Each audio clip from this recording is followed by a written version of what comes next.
closet has not been disassembled yet, but the bed has. And I'll show you this at the end. Well, it's empty right now.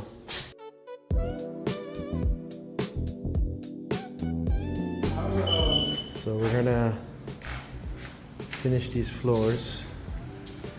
Here's a beautiful view.